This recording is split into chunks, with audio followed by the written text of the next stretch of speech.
Olá pessoal, vamos iniciar então a nossa videoaula, onde vamos começar a estudar os sinais aleatórios, né? Então, lá no início da disciplina, quando estávamos classificando os sinais, né? Umas classificações foi no sentido de determinísticos ou aleatórios, né? E até agora o que vimos, né? Foi a representação de sinais determinísticos, né? Tanto no tempo quanto na frequência. Então, no mínimo tempo, um sinal determinístico simplesmente é representado por uma função determinística do tempo, né? Ou seja, que ela pode ser o valor dessa função a qualquer instante de tempo é conhecido, né?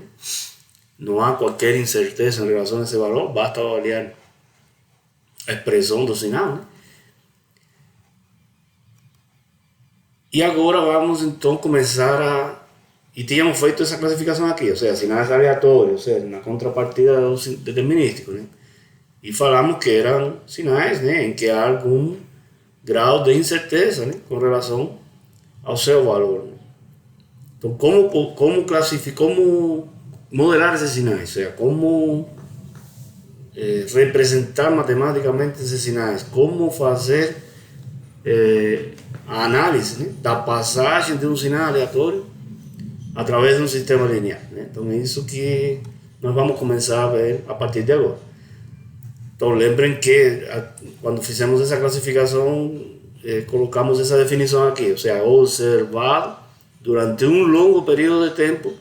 Então isso aqui vira isso é chamado de processo aleatório ou processo estocástico, que exhibe determinadas regularidades, né, que podem ser descritas em termos de probabilidades e médias estatísticas. Então, o que nós vamos ver agora, a partir de agora, é precisamente uma introdução, né, ao que seria esse tal de processo aleatório e quais que seriam, né, essas regularidades, né, essas médias estatísticas que em termos de probabilidades podem descrever, né, as regularidades estatísticas dos processos aleatórios, né?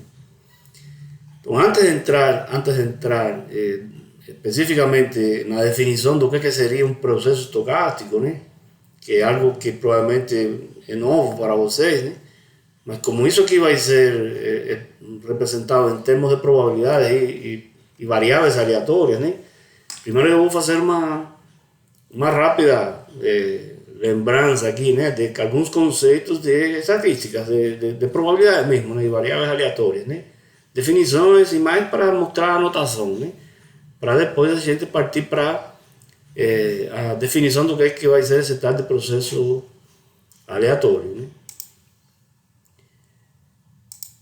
Então, variáveis aleatórias, né. Então aqui eu vou passar uma série de conceitos rapidamente, né, são coisas que vocês já conhecem, né. E nós não vamos deter muito nisso aqui, ou seja, o que nos interessa é ver como depois usarmos esse conceito, como vamos usar esse conceito para definir um processo aleatório. Então, uma variável aleatória, a notação que geralmente usamos para uma variável aleatória é uma letra maiúscula, né? Então, vamos usar a letra X, né, por exemplo, pode ser qualquer uma.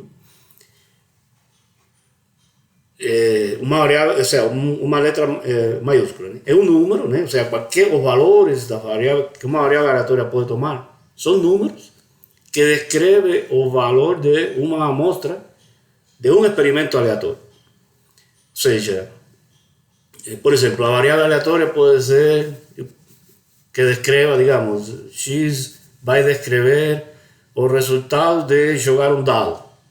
Então, quais que são os possíveis valores de X? 1, 2, 3, 4, 5, 6. Simplesmente isso. Ou seja, é simplesmente resultados de experimentos, em vez de eu colocar expressamente o que são os resultados. Por exemplo, jogar uma moeda, cara coroa. Em vez de colocar cara coroa, eu poderia dizer X é igual a 1 ou 2. 1 é cara, 2 é coroa. Enfim. Se essas variáveis aleatórias podem ser discretas ou contínuas, né? No caso, esse exemplo que coloquei aqui seriam variáveis discretas, né? O experimento de jogar um dado, por exemplo, que os resultados são discretos, são contáveis, né? Ou podem ser contínuas, né? Ou esse número pode ter infinitos valores mesmo em um intervalo finito.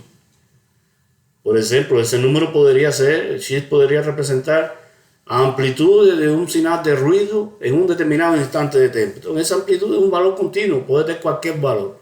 Aí x seria um valor, seria uma variável aleatória contínua, né? Então, basicamente, é isso que a gente chama de variável aleatória, né? É uma variável que vamos usar para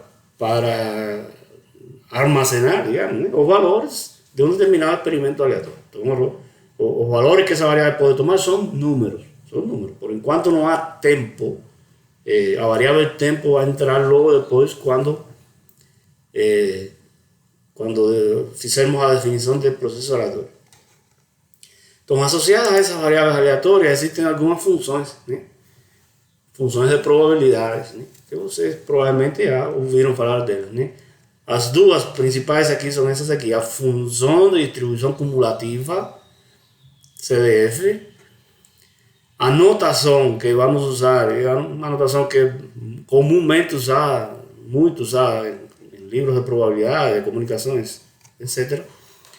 É um F maiúsculo, né, subscrito a letra que em maiúscula, a letra que descreve a variável, né, neste caso x, e o xzinho, né, o x minúsculo, significa um determinado valor de x, né? Então fx de x, ela é por definição dada por isso aqui, é a probabilidade da variável ser menor que um determinado valor, né? Ok? Então isso é por isso que se chama função de distribuição cumulativa, né? Porque ela vai acumulando probabilidade até um determinado valor, né? E ainda relacionada com essa função aqui, existe essa outra função que é chamada de função densidade de probabilidade, PDF. Então a notação é parecida, só que o F aqui é minúsculo, né? Então, mas igual, subscrito aqui a letra que representa a variável em maiúsculo, aqui ou uma amostra variável, um valor da variável, e ela é por definição simplesmente a derivada dessa outra função aqui, ok? Então, isso aqui são funções que você conhece, né? Isso aqui se chama densidade de probabilidade ou distribuição de probabilidade, também às vezes é chamada. E são essas funções que já você trabalharam com elas, né? A função normal, a função gaussiana, a função uniforme, a distribuição uniforme, a distribuição t-student, a distribuição x quadrada.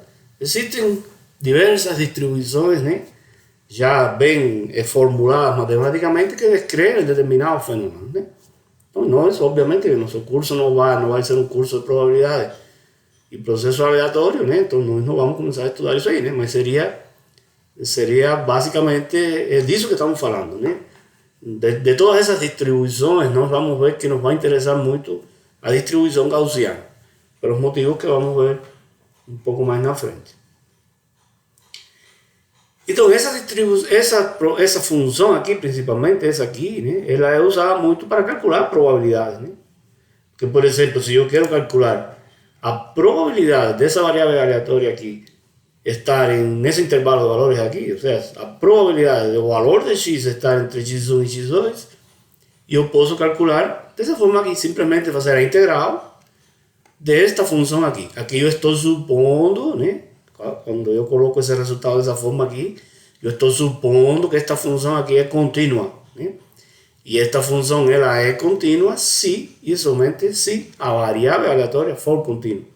Se a variável for discreta, por exemplo, o caso lá do exemplo de jogar o dado, então a definição é parecida, é similar com essa aqui, porém, em vez de integral, a gente usaria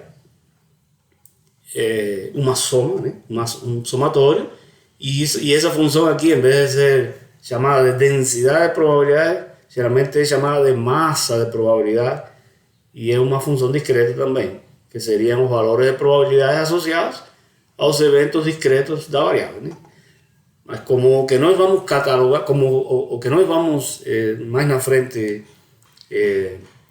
modelar, né, são sinais contínuos, né, ruído e tal, né? Então eu vou daqui para frente supor que a variável é contínua e as definições que vamos colocar eu vou usar aqui integrais e a função essas aqui contínua, mas seria exatamente a mesma coisa para o caso discreto, né? Entonces, serve para calcular probabilidades. Entonces, si yo quiero calcular la probabilidad de la variable estar en un intervalo, basta hacer esa integral.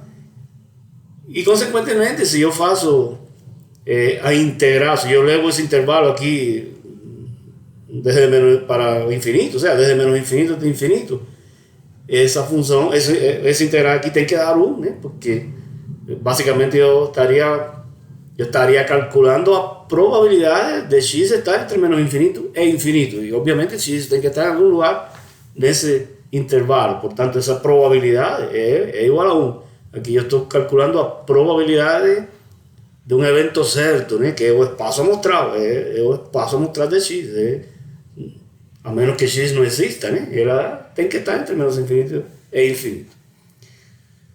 Certo? Então, essas variáveis e essas funções são coisas que vocês já estudaram, Já estudaram, com certeza. Associado a essas variáveis, a essas funções, há determinadas médias estatísticas, Nós queremos chegar a aquelas regularidades estatísticas que vão servir para modelar sinais aleatórios, Então, médias estatísticas, que são chamadas também aqui de momentos, Então, tem momentos de ordem n, então, momentos de ordem 1, 2 e aí por aí vai, Nós vamos nos interessar sobre momentos de ordem 1 e 2, Então, momentos de ordem n, em geral, são calculados dessa forma. E da mesma forma, eu estou aqui supondo que a variável é aleatória e, portanto, essa função aqui, que é aquela função que acabamos de definir aqui, a PDF, é uma função contínua, mas se ela for discreta, a definição, o único que vai mudar é a integral, que vai virar uma soma. Mas vamos deixar sempre, supondo que são contínuos, por conta dos sinais que queremos modelar, que serão sinais contínuos. Então, esse momento de ordem n, que é simplesmente o valor esperado, esse operador aqui é valor esperado, se chama valor esperado ou esperança matemática, valor esperado de x elevado a n, e o valor esperado de alguma coisa, e obviamente essa coisa que está aqui dentro tem que ter um componente aleatório, para que eu possa pensar em valor esperado, O sea, ela não tem um valor certo, ela tem um valor esperado, O valor esperado de qualquer coisa se calcula desse jeito, a integral do que estiver aqui dentro, x elevado a n, vezes a PDF da variável aleatória que estiver aqui dentro. Então seria x elevado a n vezes a PDF de x. Então, de ordem 1 e 2 seria simplesmente substituir n por 1 ou 2, Então, para n igual a 1, seria então o valor esperado de x, Faço n igual a 1 aqui, faço n igual a 1 aqui e vira essa integral aqui. E isso é simplesmente a média de x, Isso vai dar um número, isso é a média. É a média que vocês costumam calcular, Geralmente você calcula muito média acima de sequências discretas de números. Então, vocês vão ponderando, fazem uma soma ponderada de cada número pela sua probabilidade. Se todos os números tivessem a mesma probabilidade, vocês simplesmente somam todos os números e dividem pela quantidade de números, Aqui é a mesma coisa, o único que eu tenho infinitos números, ou seja, eu tenho uma função contínua, eu tenho uma variável aleatória contínua. Então, é a integral de x vezes f de x, certo? E isso vai dar um número, isso vai dar um valor que é uma constante, é a média. Isso se chama média, valor esperado. É a média da variável aleatória, certo? É a média da variável aleatória.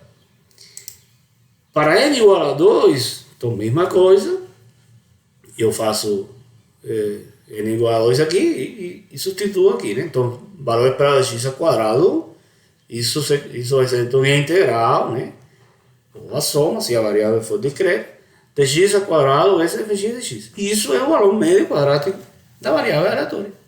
Então, média, valor médio quadrático. São grandezas que vocês conhecem. Média e valor médio quadrático. Então, esses são os momentos de ordem n. E existem também os momentos centrais de ordem n. É mais ou menos algo parecido, só que aqui eu vou colocar aqui dentro, né, do argumento do valor esperado, em vez de a variável aleatória, simplesmente, né, x, é x menos a sua média. É x menos a sua média. Vejam que mi x, né, geralmente média, costuma-se usar a notação para representar a média de uma variável como pela letra mi, né? E aqui x porque a variável se chama x, né? Mas poderia ser mi x, mi y, enfim. Então aqui é a mesma ideia, é calcular o valor esperado, só que agora em relação à média. Então x menos a sua média elevado a n. Mas a definição continua sendo a mesma coisa, é a integral disso que está aqui dentro, x menos mi x, elevado a n, vezes fx de x.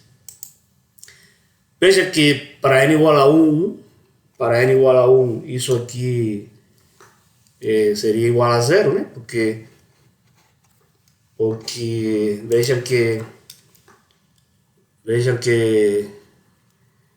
esse operador valor esperado é linear, né? Então eu posso dizer que isso aqui vai ser igual ao valor esperado de x menos valor esperado de x, né? Valor esperado de x é esse aqui, né? Que nós já calculamos, então é igual a mx, né? E o valor esperado de mx, bom, mx não é aleatório, mx é um número, né? Então, o valor esperado de mx é mx, né? E, portanto, é igual a 0. Ou seja, que no momento central de ordem 1 simplesmente não existe, né? Mas momento central de ordem 2, se nos interessa, né? Que seria substituir n por 2 aqui, né? Então vai ser isso aqui, x menos a média ao quadrado vezes fx de x. Isso se chama de variância. É a variância da variável aleatória, que geralmente é representada pela letra sigma quadrado, certo? Sigma quadrado. Veja que sigma quadrado pode ser escrito desta forma também, né? Como que eu posso chegar nessa forma aqui? Ou seja, se eu aplico, ou seja, se eu abro esse binômio aqui, né? Então isso vai ser igual a valor esperado. E sabendo que esse valor esperado é uma operação linear, né? Valor esperado de x ao quadrado menos 2 x mi x, né? Mais mi x ao quadrado, certo? E como isso aqui é uma operação linear, né? Então isso aqui vai ser igual ao valor esperado de x ao quadrado, que é o valor médio quadrático, né? Esse aqui, tá?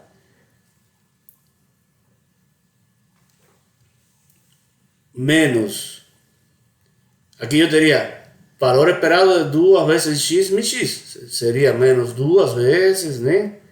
Mi x, porque isso aqui é determinístico, né? Vezes valor esperado de x, né? Valor esperado de x. Mais mi x ao quadrado, né? Porque valor esperado vou colocar aqui, valor esperado de mi x ao quadrado, né? Então isso aqui seria valor esperado de x ao quadrado, que é o valor médio quadrático. Valor esperado de x aqui seria mi x, né? Está lá em cima, né? Então seria menos 2 vezes mi x ao quadrado, né? Mais, e o valor esperado de mi x ao quadrado é mi x ao quadrado. Repito, porque isso aqui é determinístico, né? Mi x é um número, é uma constante. Portanto, vira esse resultado aqui, né? Esse mesmo resultado.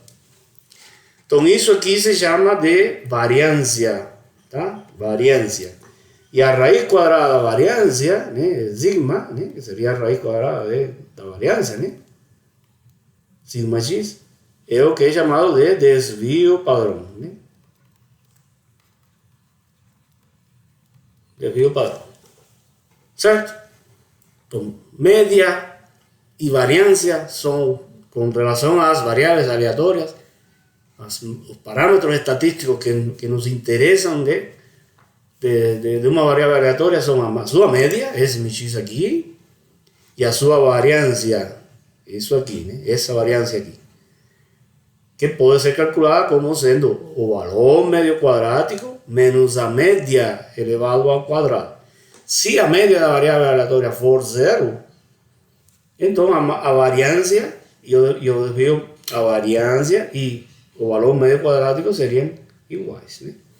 Caso contrário, eu tenho que subtrair isso aqui. Vamos ver que quando isso aqui, eu comece a associar isso aqui com sinais, né? Essa variância, esse valor médio quadrático vai ter correlação com a potência dos sinais. Enquanto que a média vai ter correlação com o valor de C dos sinais, né? Mas por enquanto, para que isto aqui comece a modelar sinais, a gente tem que entrar com o tempo, com a variável de tempo em algum momento. Por enquanto a variável de tempo não entrou, né? Ok? Então, por exemplo, vamos supor uma variável aleatória que todo mundo conhece, né? É a variável aleatória uniforme, né? Que coisa é uma variável aleatória uniforme? Que os seus valores acontecem com a mesma probabilidade. Então, por exemplo, se aquele x lá, se a variável x representasse aquele exemplo que colocamos de jogar um dado, né? E se o dado não estiver viciado, né? Então x poderia ser 1, 2, 3, 4, 5 ou 6, e cada um desses 6 valores aconteceria com a mesma probabilidade. Aí se eu pergunto para você qual a probabilidade de jogar o dado e cair no número 4, aí você vai dizer 1 sobre 6. Então isso é um exemplo de uma variável aleatória uniforme discreta, certo? Então esse exercício aqui é exatamente uma variável aleatória uniforme, só que ela é contínua, né? Ela pode ter qualquer quantidade de valores, né? Entre A e B, infinitos valores, né? Entre A e B. Então, determine a média, a variância da variável aleatória contínua x, essa aqui que está sendo dada aqui, né? Com distribuição uniforme. Então, aqui está sendo dada a PDF de x. Então, essa seria a função de distribuição de probabilidade, a PDF. 1 dividido B menos A, para x entre A e B e 0 fora. Ou seja, que essa figura que está aqui embaixo, essa é a PDF de x, né? Ou seja, x pode tomar valores entre A e B com a mesma probabilidade. E bom, essa probabilidade, essa área aqui, né?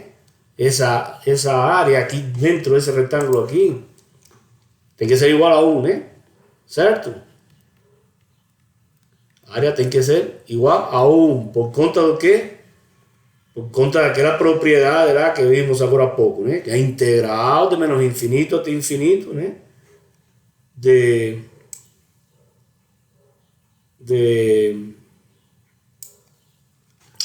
uma PDF qualquer, de qualquer PDF, né? Tem que ser igual a 1. Essa área tem que ser igual a 1.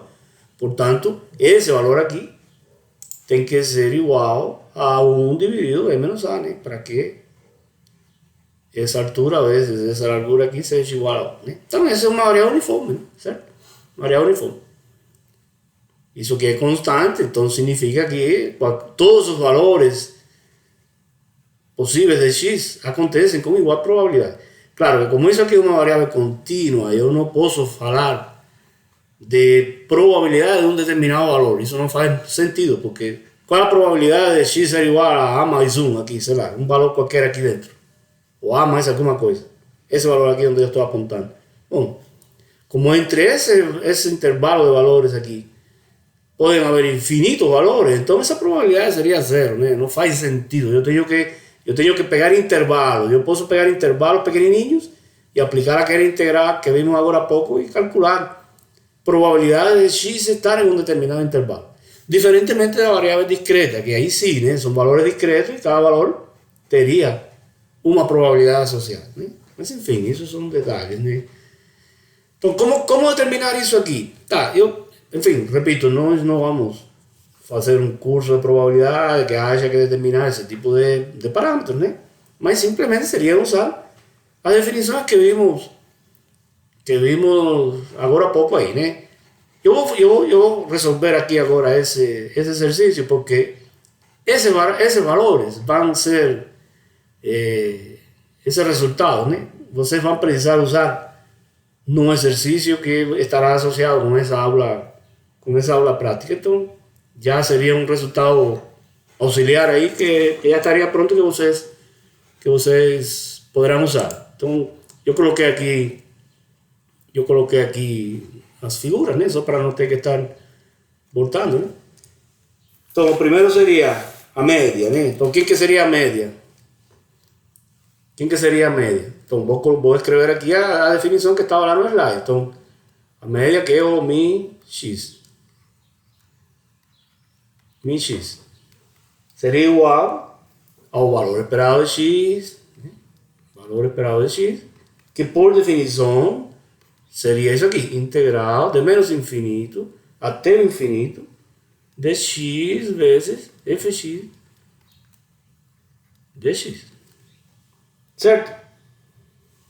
Então isso aqui seria igual a integral. Obviamente que a variável não existe de menos infinito a infinito, ela só existe entre a e b. Então, integral entre a e b da variável vezes a função. E quanto que vale a função? Isso aqui, né? É isso que vale a função. Então, isso aqui vai ser x dividido b menos a dx. Isso vai ser igual a x ao quadrado dividido 2 b menos a. Avaliar isso entre a e b. Bom, eu vou colocar aqui o resultado final, né? Para não... Isso vai ser igual a 1 meio de b mais a. Então, a média de x é igual a 1 meio de b mais a. E isso é algo que vocês sabem, que não precisaríamos ter feito tudo isso. Eu sei que é a metade disso aqui, né? Esse valor aqui. Tá? Esse é o min x, né? A metade nesta variável, né? Porque como isso aqui é constante, como ele é uniforme, né? Todos os valores possíveis da variável acontecem são equiprováveis, né? Então a média é a metade do intervalo, né? Certo? Se isso aqui não fosse constante, aí não valeria isso, né? Eu não poderia dizer que é a metade do intervalo. Eu teria que fazer essa integral, ponderar cada valor pela sua probabilidade, que é o que a integral faz, né? Ok, então essa seria a média. Depois, o segundo que pedem é a variância. Que coisa seria a variância? Sigma de x ao quadrado, né?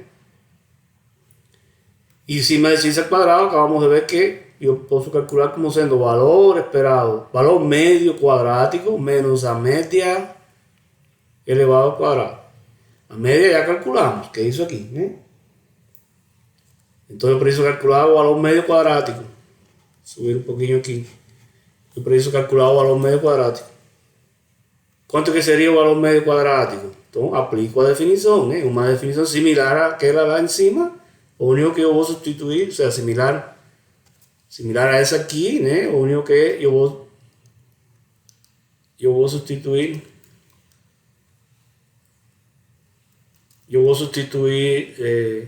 x por x ao quadrado, né? Então, seria aqui igual, né? Integral, eu vou colocar direto aqui, integral de a b, agora seria x ao quadrado, né? Dividido b menos a. É a mesma coisa, é multiplicar a PDF por x ao quadrado dx. Isso vai ser igual a b a 3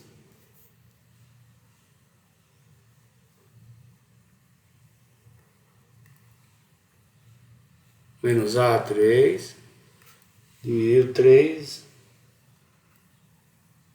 B menos A.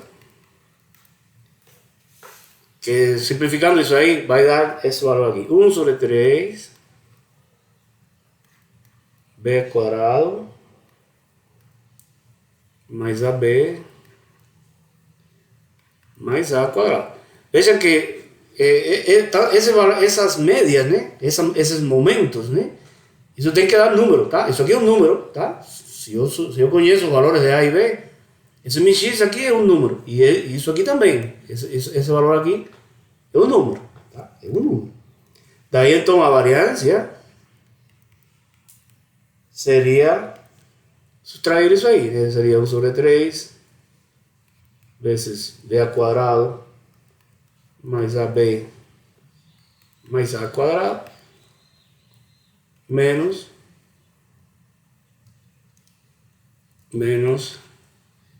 meio de b mais a, tudo isso aqui ao quadrado, porque menos a média elevado ao quadrado. Bom, se desenvolvendo isso aí, isso aqui vai ser igual a 1 sobre 12 vezes b menos a ao quadrado. Tá? E isso também aqui vai ser um número, certo? Então, se eu conheço qual que é o modelo probabilístico de uma determinada variável aleatória, o modelo probabilístico neste caso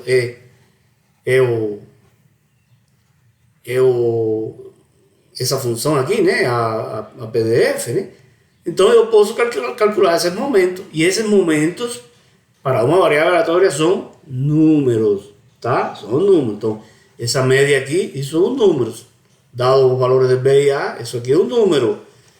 Essa variância aqui, dados os valores de B e A, também é um número, certo? Ok. Então, repito, esses resultados aqui, o resultado desse problema aqui, né, desse exercício que acabamos de resolver aí, vão ser úteis, né? Você vai precisar, né, calcular, né, para outros valores de B e A, né, em um exercício que vai, o exercício, né, a tarefa, né, associada a esta aula assíncrona, né? Ok, então vamos avançar aqui, né? Então, da mesma forma que definimos algumas funções, né, as funções de uma variável aleatória, existem, eu posso fazer isso para mais do que uma variável aleatória. Ou seja, eu posso estar modelando algum fenômeno que envolva duas variáveis aleatórias, ou três, ou quatro, ou infinitas, né? Certo? Então, por exemplo, eu posso, sei lá, eu posso jogar um dado e jogar uma moeda. Eu quero qual é a função que poderia descrever o resultado desses dois experimentos conjuntos, né? Então, qual a probabilidade de o dado cair 6 e a moeda cair cara, né? Então, aí isso é fácil, porque esses dois eventos são independentes, né?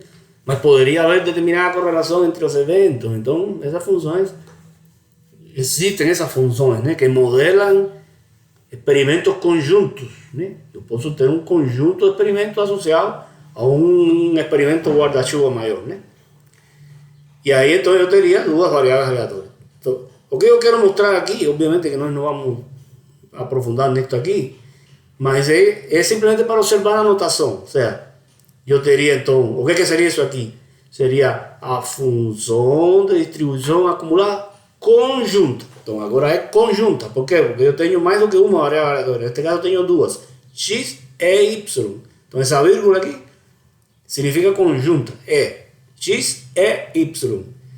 E então é a mesma definição, só que agora conjuntamente das duas variáveis, né? Probabilidade de x ser menor que um determinado valor e y ser menor que um outro determinado valor.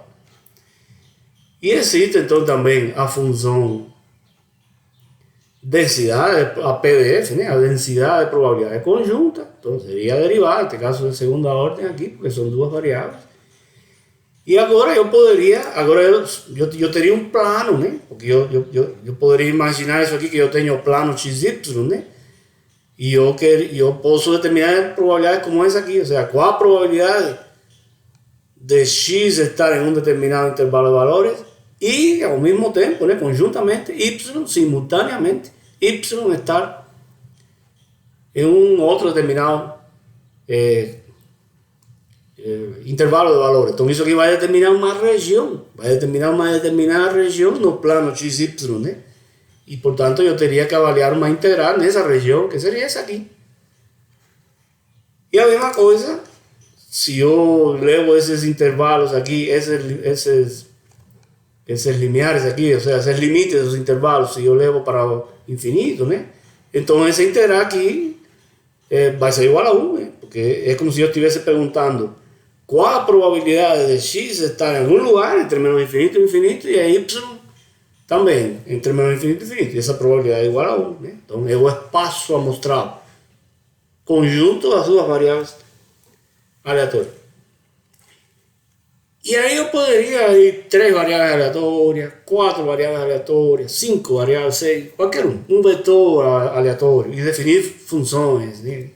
Que vão ficar com uma notação pesadona aí, mas simplesmente uma generalização disso que está aqui. Então vamos chegar até aqui, né, nessa questão de variáveis e de funções. O que nos interessa é só enxergar a notação, para logo depois ver o que tem a ver isto com um sinal aleatório, que é o que vamos começar a ver a partir de agora. Então vamos começar a definir isso aí. Então, processo aleatório, né? Processo aleatório ou estocástico. Então veja agora a notação. Eu tenho aquele mesmo x, só que agora entrou o tempo aqui. Então agora é uma função do tempo, só que ela é aleatória, né? É uma função do tempo para modelar formas de onda desconhecidas. Então, os sinais aleatórios serão modelados por processos aleatórios ou estocásticos. Então, por exemplo, vamos supor que eu tenho então um espaço amostral, né? Vamos nos abstrair um pouco aqui, né? Eu tenho um espaço amostral, né? De possíveis sinais aleatórios, né? De um determinado fenômeno que eu estou observando. Se eu sorteio esse espaço amostral, ou seja, resultados de experimentos associados com esse espaço amostral aqui são formas de onda do tempo, né?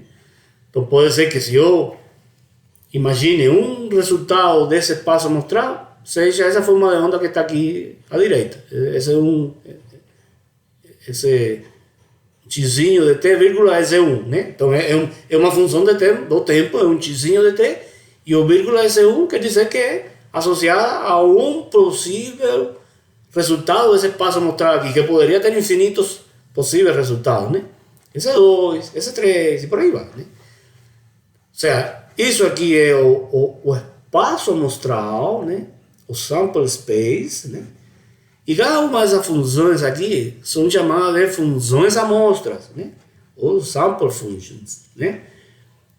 Bom, isso aqui há que ter um certo grau de abstração, né? Mas imagine que isso aqui fosse o meu espaço amostral é um gerador de formas de onda de ruído, né? Então, formas de onda de ruído poderiam ser funções, formas de onda como essa que está aqui à direita, né? Então, quer dizer que eu observei, eu liguei, né, esse gerador, vamos supor que eu possa fazer isso. Eu liguei o gerador e observei isso aqui. Mas eu poderia ter observado isso aqui, ou poderia ter observado isso outro aqui, né? Qualquer uma, infinitas formas aqui. Todas com um jeitão aí mais ou menos parecido, né? Mas aleatórias, ou seja, essas formas de onda todas são aleatórias. O que quer dizer? Eu não tenho uma função determinística do tempo para descrever essa função aqui, esse xzinho aqui, nem esse, tá? Então vamos ver como é que nós vamos descrever isso, né? Certo? Ou seja, que por enquanto que nós temos que saber, o que nós temos que já ir enxergando é o seguinte: um sinal aleatório, o que seria? Uma dessas funções amostra aqui. Então, um sinal aleatório é um sample function, ou uma função amostra de um processo estocástico, de um processo aleatório. Então vamos avançar. Ou seja, que aí eu poderia formalizar então a definição desse tal de processo estocástico, né? Como sendo conjunto de funções. Então vejam a notação, repito, eu continuo usando uma letra maiúscula, né?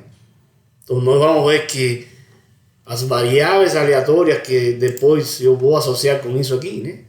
Vão se chamar de x também, né? Mas aqui eu poderia ter usado y, enfim, qualquer letra, né? E o tempo, importante que o tempo. Tá? Variável aleatória não havia tempo por lugar nenhum. Agora o tempo apareceu aqui. Conjunto de funções temporais, realizações, funções amostras, né? Esse conjunto aqui. Tá?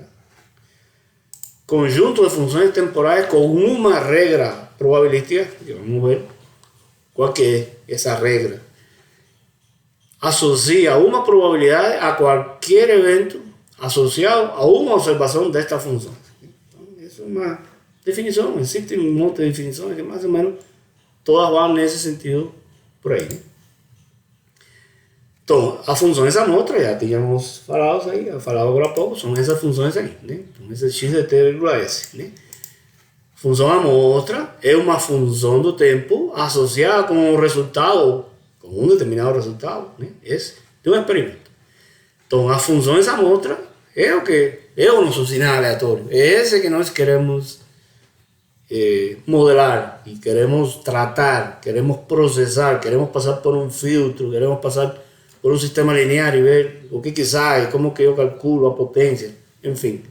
Vamos poder fazer isso sim, mas para isso precisamos de fazer esta modelagem que estamos vendo aqui. Então, uma função amostra é uma dessas funções, né? Tá, vamos botar aqui, essas são as funções da amostra. E o ensemble é o conjunto de todas as funções, né? Então, é isso que está essa definição aqui. O ensemble é o conjunto de todas as possíveis funções do tempo que pode resultar de um experimento. Então, o conjunto de todas as funções da amostra resultantes do sorteio lá daquele espaço amostrado é chamado de ensemble. Então, por exemplo, para colocar algo aqui que você consiga mais ou menos fazer alguma associação menos abstrata, né? Para entender melhor isso aqui, né? Vamos supor que eu tenha uma função amostra de um determinado processo. E é essa figura que eu estou colocando aqui. Então, isso aqui seria uma função amostra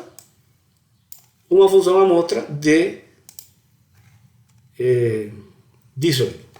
Uma dessas funções. Vejam aqui que estas funções, bom, tal como eu coloquei aqui, né? Esta função aparenta ser uma função contínua, né? Tanto no tempo quanto na amplitude, né? Então, tempo contínuo, amplitude contínua, né? Porque não pode ter qualquer valor aqui, né? Mas eu poderia ter, na verdade, 4 possibilidades. Eu poderia ter tempo contínuo, amplitude discreta, e ainda tempo discreto, amplitude contínua, tempo discreto, amplitude discreta, né? Eu teria... Todo seria um processo aleatório, né? Então, esse exemplo aqui, o que eu estou mostrando aqui é uma possível função amostra, né, de um determinado processo. Que processo? Bom, o processo aqui é esse tal de n de t aqui.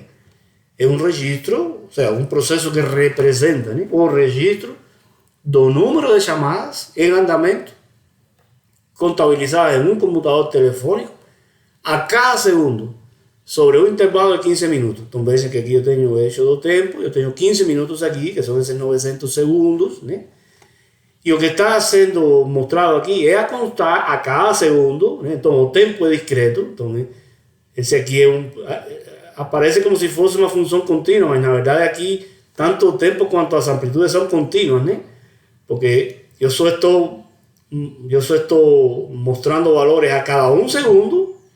E a cada um segundo o que está sendo mostrado é a contagem, né, de quantas chamadas estavam em andamento naquele tempo, né, em um determinado computador telefônico. Então, esse aqui é um processo de tempo contínuo e de amplitude, de tempo discreto e amplitude discreta. Só que ele está representado como uma linha contínua aqui, né, mas enfim, isso é só um detalhezinho, né. O importante saber aqui é que eu tenho uma função amostra de um processo aleatório. E isso é algo que a gente vai ter, né? Certo? Porque vejam, nós queremos lidar com sinais aleatórios, e sinais aleatórios são sinais de verdade, né? São reais, né? Não é nada imaginário. Nós observamos um sinal de ruído, nós olhamos lá no osciloscópio e vimos o ruído lá e registramos aquele sinal. Registramos um sinal como esse aqui, temos esse registro. Só que nós não temos acesso, nós não temos à nossa disposição o ensemble, né? O que nós temos é o registro que nós conseguimos fazer. que nós conseguimos fazer, né? Um único registro, uma função amostra, certo? Então, por exemplo, essa aqui, né? Essa aqui. A questão é como que eu posso modelar todo o processo aleatório, e o processo aleatório é o conjunto de todo o ensemble, né? A partir de um único registro, ou seja, a partir de uma única função amostra, né? Então é isso que nós queremos, né? Então, para isso, vamos definir aquelas regularidades estatísticas, né? Quais que são aquelas regularidades estatísticas que eu vou conseguir incluso inferir a partir de um único registro, a partir de uma única função amostra. Por exemplo, a média do ensemble, né? Que coisa que seria a média do ensemble? Por exemplo, neste exemplo aqui, o número médio de chamadas em andamento em um determinado tempo. Por exemplo, em 403 segundos. Então eu diria aqui 403 segundos. E eu quero saber qual que é o número médio de chamadas em andamento nesse tempo. Mas, obviamente, para eu calcular isto, eu não consigo calcular isto a partir dessa única função amostra, né? Porque, como está dizendo aqui, é a média do ensemble, né? Se eu tivesse acesso ao ensemble, como que eu calcularia isso? Eu teria que vir aqui, né? E vamos supor que esse fosse o tempo de 403 segundos. E eu teria que fazer esta média aqui. Veja como eu estou movimentando esse dedinho aqui, né? A média de todos os possíveis valores que esse processo pode ter nesse tempo, né? A média de todos os possíveis valores. Eu teria que ter esse valor, eu teria que ter esse valor, eu teria que ter esse valor e promediar isso aí. Mas eu não tenho, né? Certo? Ou vamos ver se temos ou não temos, vamos ver. Mas essa seria a média do ensemble, ou seja, é uma média assim, nesta direção aqui, neste sentido, é no ensemble, é acima do ensemble. Então essa seria a média do ensemble. E essa é uma das regularidades estatísticas que vão nos ajudar a modelar o tal de processo aleatório. E eu teria também uma outra média, né? Que essa aqui eu sim posso calcular a partir dessa única função, né? Média temporal. Que coisa é a média temporal? A média temporal é definida acima de uma função amostra, né? Então é o número médio de chamadas em andamento durante um intervalo, durante um determinado intervalo, neste caso, por exemplo, 15 minutos, que é o intervalo que eu estou mostrando aqui. Então essa média temporal é uma média acima de uma função ensemble. É simplesmente a média, isto aqui, né? A média temporal. Se isto aqui fosse um sinal elétrico, né? Seria de tensão, digamos, seria calcular o valor médio dessa tensão. É botar um multímetro lá e calcular o valor médio. Certo? Isso a gente sabe fazer, isso a gente pode fazer. Tá? Então, se isso aqui fosse uma tensão de ruído, é a média do ruído. A média temporal mesmo, né? Média temporal. Então essa eu sim posso medir aqui, eu posso determinar, eu posso promediar todos esses valores aqui ao longo desses 900 segundos e calcular essa média temporal. A questão é, será que essa média temporal que eu posso medir pode servir como estimativa desta média do ensemble, que por enquanto eu não sei como que eu vou calcular? É uma boa pergunta. E a resposta é melhor ainda, porque a resposta é sim, é possível sim. E é lá onde nós vamos chegar. Tá, então eu vou voltar aqui a colocar a figura, né? Esta figura agora é um pouco diferente, só porque tem aqui umas variáveis, né? Que eu quero começar a falar de variáveis aleatórias, né? Então, mas é a mesma ideia, ou seja, agora eu tenho o espaço mostrado, indicando que eu posso ter aqui qualquer número de funções amostras, né? Então, S1, S2, até Sn, né? E aqui eu estou colocando vários, neste caso dois, né? Instantes de tempo. T1, T igual a 0, T igual a T1, T2, tal, TK, né? Certo? E aqui eu estou identificando, então, os valores das amplitudes, né, de cada função amostra nesses instantes de tempo. Então, x1, x2, xn, x1 de t, x1 de t1, x1 de t2, x1 de tk, né? Certo? Então, se a gente voltar ao slide anterior, né? Então vejam que se eu quiser calcular essa média do ensemble em tk, por exemplo, eu teria que pegar esses valores aqui, x1 de tk, x2 de tk, xn de tk, e promediar esses valores, certo? E que coisas são esses valores aqui, x1, x2, xn, a cada instante de tempo? Pois não são mais do que amostras de variáveis aleatórias. Ou seja, se eu observo, e vou chamar entre aspas, né? Vou falar entre aspas, observo, né? Mas os valores das amplitudes de cada uma das funções amostras em um determinado intervalo de tempo são números que seriam o domínio de uma determinada variável aleatória. Ou seja, que eu posso formar então uma variável aleatória em t igual a 0, em t igual a 1, em t igual a 2, e por aí vai, em t igual a tk. Certo? E de aí então eu posso calcular essa média do ensemble, né? Porque aí se eu quero calcular então a média do ensemble, por exemplo, em t igual a tk, o que seria? Bom, a média desse x1 de tk, né? A média dessa variável, desculpe, a média da variável aleatória, cujos valores são x1 de tk, x2 de tk, xn de tk. Teríamos que dar um nome a essa variável aleatória, né? Certo? Então é isso que é a forma de modelar esse tal de processo aleatório, é assim, a partir desse conjunto de variáveis aleatórias que surgem da observação desse processo ao longo do tempo, né? Ao longo do tempo. Então é isso que eu vou colocar aqui alguns comentários, né? Um processo aleatório observado num determinado instante de tempo é uma variável aleatória. Pronto. Então é isso que acabamos de ver. De forma tal que o processo aleatório, o modelo do processo aleatório vai ser dado a partir do conjunto indexado de todas essas variáveis aleatórias, né? Onde o índice é o tempo. Lembrando que para uma variável aleatória, o resultado de um experimento aleatório era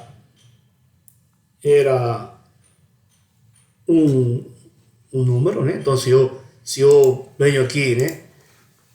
O resultado de uma variável aleatória, o sea, cualquier uno de los posibles valores de una variable aleatoria son números. En este caso serían que esas amplitudes aquí, las amplitudes esas que yo estoy señalando aquí con unos dedillos aquí, ¿cierto? Y era lo que teníamos visto, ¿eh? Una variable aleatoria o dominio de una variable aleatoria son números, que es eso que está escrito aquí. En cuanto que para un proceso aleatorio, ¿eh? O resultado de un experimento aleatorio es asociado a una forma de onda que es una función del tiempo. O sea, se eu sorteio o espaço mostrado do processo aleatório, o resultado é uma dessas formas de onda do tempo. Enquanto que se eu sorteio uma variável, né? Esqueçam por enquanto isso aqui, vou falar logo isso aqui. Se eu sorteio uma variável, o resultado vai ser um desses números aqui, que são as amplitudes de todas essas formas de onda, só que em um determinado instante de tempo. Certo? Então, essa figura é a mesma anterior, só que agora eu estou definindo aqui um modelo probabilístico para isso aqui, né? Que seria a função de distribuição conjunta do que? De todas essas variáveis aleatórias. Então vejam que as variáveis aleatórias estão sendo chamadas de x de t1, né? Isso aqui continua sendo uma variável aleatória, né? Só que é uma notação que está sendo usada para dizer que a variável aleatória no instante t1. Então seria uma variável aleatória no instante t1, digamos que seja esse aqui, né? Seria uma variável aleatória cujos valores seriam todas essas amplitudes aqui. Depois em t2, uma outra variável aleatória, que seria todos esses valores. Em t3, em t4, em tk, certo? Portanto, eu poderia imaginar então uma função de distribuição, uma CDF conjunta, né? que inclua todas essas variáveis aleatórias. E essa CDF, anotação, né, de como que eu representaria o nome dessa CDF, né, usando aquela mesma anotação que vimos para duas variáveis, né, só que agora para, neste caso, K variáveis. F, as variáveis aqui embaixo todas, né, aqui eu não coloquei a vírgula, né, para não poluir tanto isso aqui, né, mas seria F, todas as variáveis aqui, de x1, x2, xk. Se há uma função matemática para descrever isso aqui, isso é outro assunto, isso é outra história, isso vai depender do fenômeno físico que isso aqui estiver descrevendo, né? Mas o importante é que haveria essa função, né? Haveria essa função. Esse é o modelo do processo aleatório, né? E, portanto, para esse modelo eu posso definir regularidades estatísticas desse modelo, da mesma forma que foi feito para variáveis aleatórias. Então eu teria, basicamente as que nos interessam são essas duas aqui, valor esperado e autocorrelação. Valor esperado e autocorrelação. Que coisa é o valor esperado? Então, só que agora já não é mais de uma variável aleatória, é de um processo. Então, o valor esperado de um processo estocástico ou aleatório é uma função. Agora não vai ser em geral, né? Vai ser uma função. Agora não vai ser mais o número, né? É uma função determinística do tempo que se define dessa forma aqui. A mesma definição que foi usada para a variável aleatória, né? Só que agora para o processo todo. Valor esperado de x de t integral de x vezes fx de t de t. Ou seja, o que seria isso aqui? Como já acabamos de dizer que isso aqui em cada instante é uma variável, então simplesmente eu vou calculando para cada instante de tempo a média da variável correspondente. Então aqui em t igual a 0 calculo a média dessa variável aqui, da mesma forma que nós vimos agora há pouco lá. Depois em t igual a 1, t igual a 2, enfim, em infinitos valores de tempo, né? Se esse processo for contínuo, isso eu tenho que fazer de forma contínua no tempo. E como esses valores geralmente não serão iguais, né? Então eu vou criando uma função do tempo. Só que essa função é determinística, porque em cada instante de tempo eu sei que a média de uma variável aleatória em um determinado instante é um número. Portanto, isso aqui vai dar uma função determinística do tempo. E isso se chama a média do processo, o valor esperado do processo. Por exemplo, poderia ser algo como isso aqui, né? Então, vamos supor que o processo seja a medição da temperatura em uma determinada cidade ao longo de um ano, né? Então, eu teria um processo, né? Em que seria algo assim, onde cada curva essa poderia representar como que a temperatura varia ao longo do tempo, né? Eu não sei, é aleatório, pode ser assim, ou pode ser assim, ou pode ser assim. Se eu calculo a média, né, a cada mês, eu vou calculando a cada mês, não, de forma contínua mesmo, né? Então eu teria a média, então a média vai dar essa forma de onda aqui. Só que essa forma de onda aqui já não é aleatória, isso aqui é uma função determinística. Quando eu faço isso aqui, isso vai dar uma função determinística do tempo, certo? Então essa é uma das regularidades estatísticas importantes que nos interessam. E a outra função que nos interessa é a função de autocorrelação. Então a função de autocorrelação de um processo estocástico é definida dessa forma aqui. Então vamos usar essa notação aqui, R. Geralmente sempre os livros de probabilidade e tal usam a letra R. Subscrito o nome, a letra que está identificando o processo, neste caso X. E agora aqui há dois instantes de tempo, né? Aqui a autocorrelação sempre é relativa a dois instantes de tempo, que aqui estão sendo chamados de T1 e T2. E ela é, por definição, é isso que está aqui, é o valor esperado do produto de que das duas variáveis aleatórias surgidas da observação desse processo X nesses dois instantes. Então eu teria os dois instantes, vamos supor que sejam esses dois aqui. Então esse aqui seria T1 e esse aqui seria T2. aqui eu tenho x de t1, aqui eu tenho x de t2.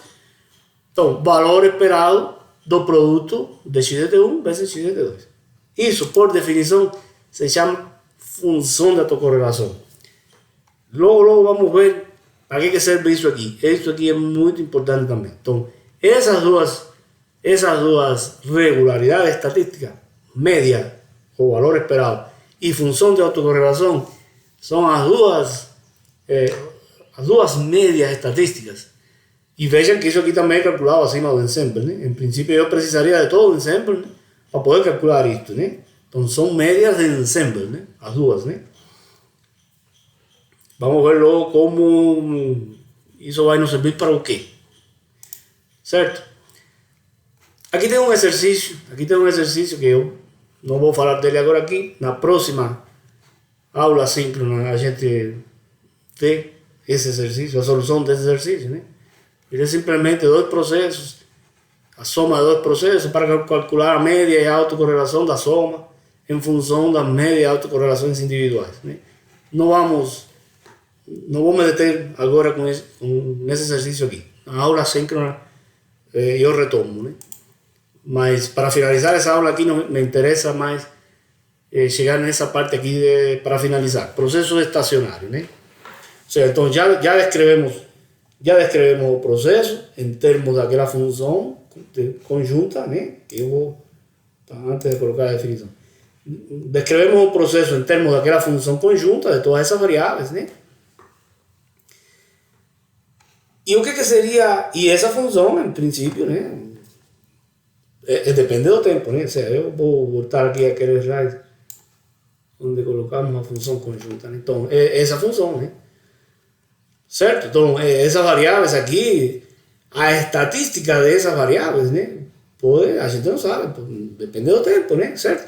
Pode ser que essa variável aqui tenha uma distribuição, que essa aqui tenha uma outra, que essa aqui tenha uma outra. Pode ser que essa aqui seja gaussiana, que essa aqui seja de outro tipo. Não sei, né? Isso, em geral, essa definição aqui é geral, né?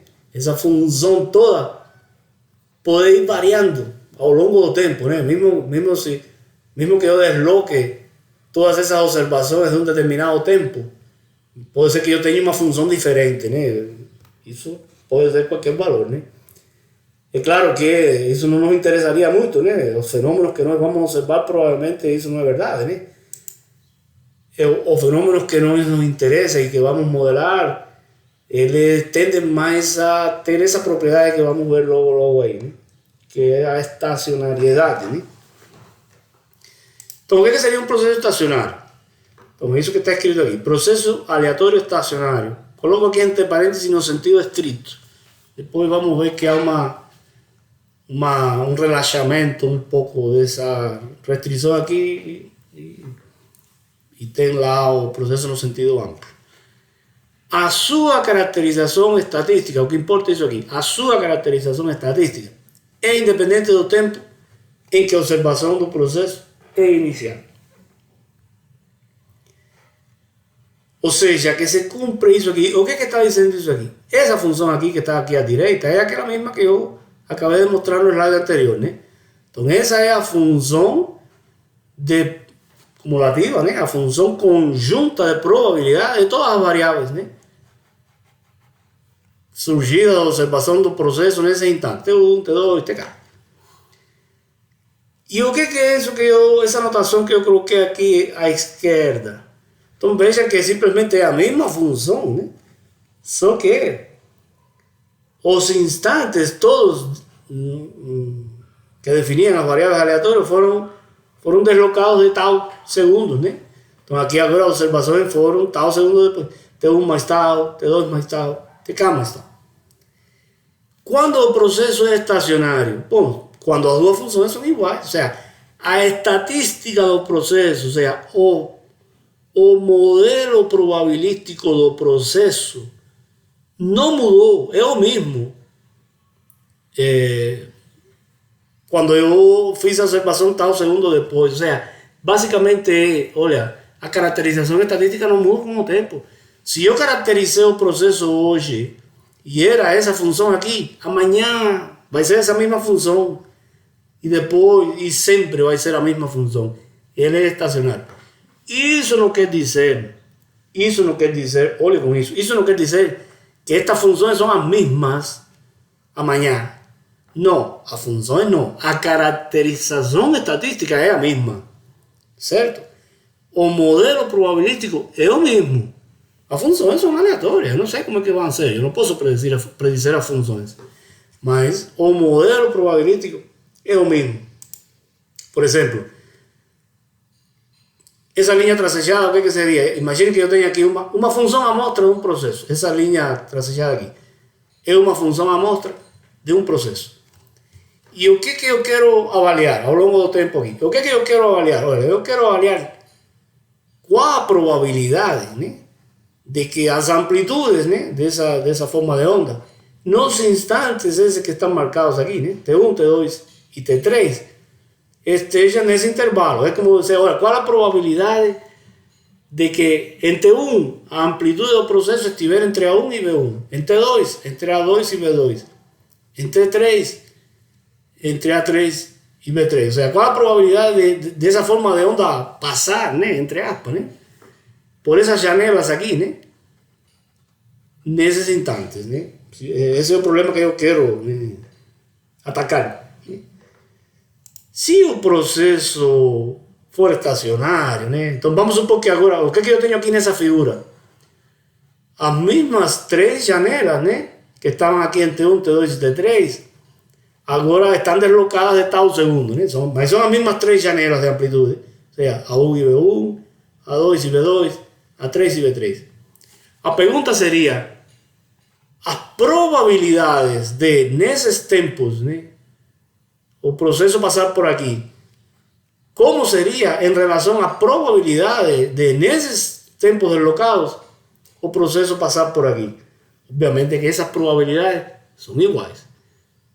O que não quer dizer que a forma de onda aqui, ou seja, que o processo de fato passou pela janela, o que não quer dizer que o processo nos dois instantes é isso mesmo aqui. Não. O que quer dizer é que as probabilidades de, nesses instantes, o processo está passando por aqui, são as mesmas de, nesses outros instantes aqui, que são esses mesmos deslocados de tal, estarem passando por aqui. As probabilidades, né? Então, se isso se cumpre, o processo aleatório é estocástico. O processo estocástico é estacionário. Isso significa que todas as variáveis,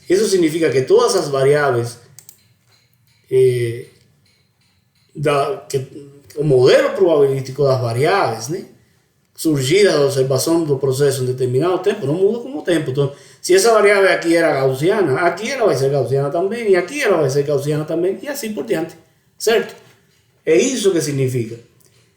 E os processos que não interessam, de fato, podem ser modelados como processos estacionários, porque não há por que imaginar que eu venho aqui com uma variável que era gaussiana e por que ela depois vai virar para outro tipo de distribuição. Isso, nos sinais que nós vamos modelar, isso de fato nunca vai acontecer, né?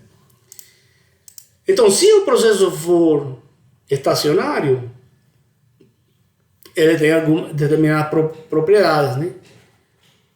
Então, se XDT é um processo aleatório estacionário, bom, primeira questão, um processo que seja simplesmente multiplicar XDT por um escalar e somar mais um escalar a XDT, também é um processo estacionário, né? Então, essa probabilidade meio que é trivial, né? Mas essa propriedade aqui sim são as importantes. A média é constante, não é mais uma função. A média do processo, que nós vimos que em geral era uma função, né, agora vai ser constante. Por quê? Porque agora o que vai acontecer? Que essas variáveis todas, né, terão a mesma distribuição de probabilidade. Então, quando eu calculo a média daqui, vai dar um número que vai ser o mesmo da média daqui, que vai ser o mesmo da média daqui, e assim. Então não vai acontecer isso. A média de um processo estacionário não vai ser mais uma função do tempo. A dependência do tempo aqui vai desaparecer. Ela vai ser constante. Então essa é a primeira propriedade importante. A média de um processo estacionário é constante. Então basta pegar qualquer tempo, calcular a média da variável aleatória naquele tempo e pronto, essa é a média do processo. E a outra propriedade importante é essa aqui, a autocorrelação.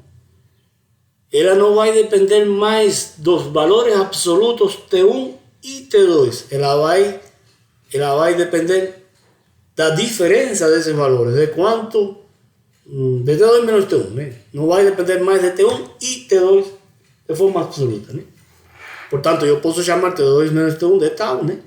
E então a autocorrelação vai ser um RX de tal, né? Certo?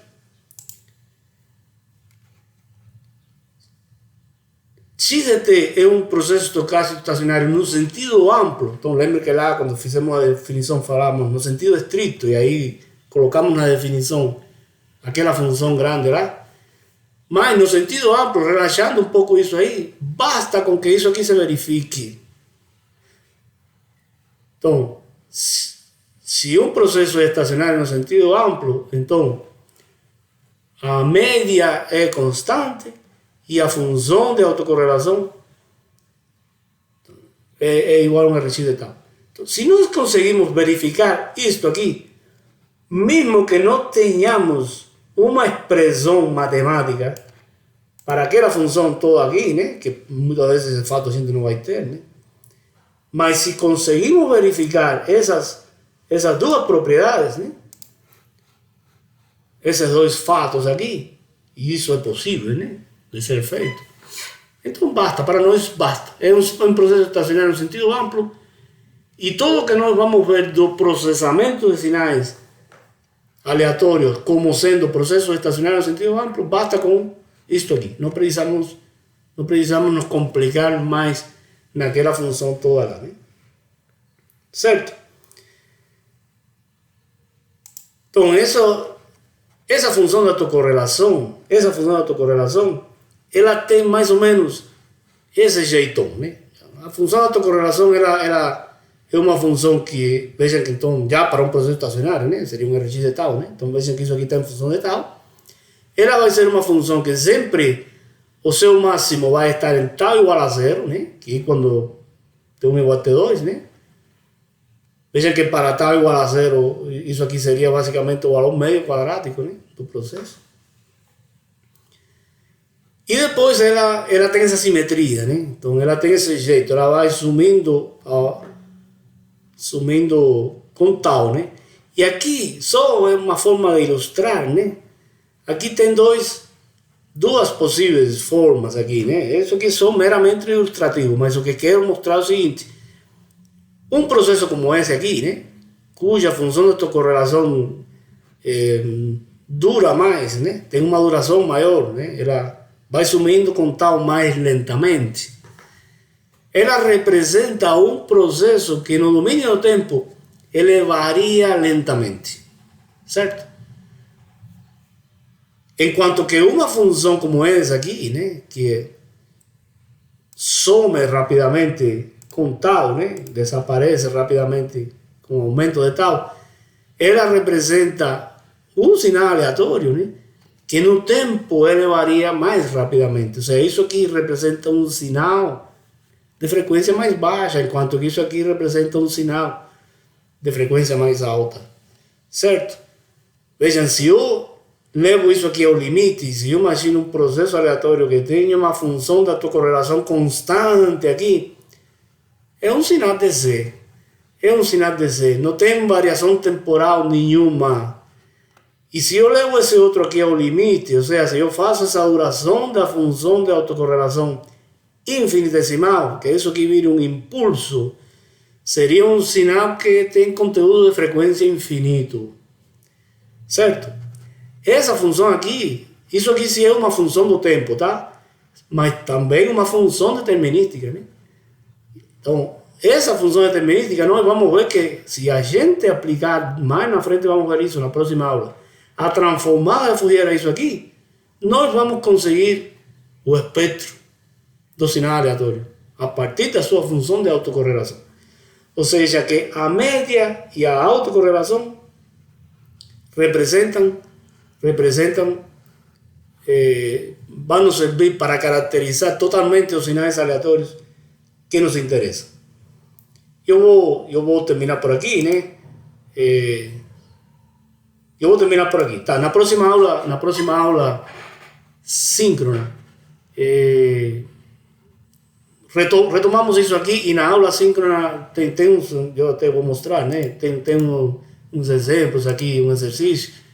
Então, a solução desse exercício discutimos na aula síncrona, que vai estar associado incluso com a solução do exercício da tarefa, né? Que estará atrelada com essa aula síncrona aqui. Então, obrigado a todos pela atenção e até a próxima.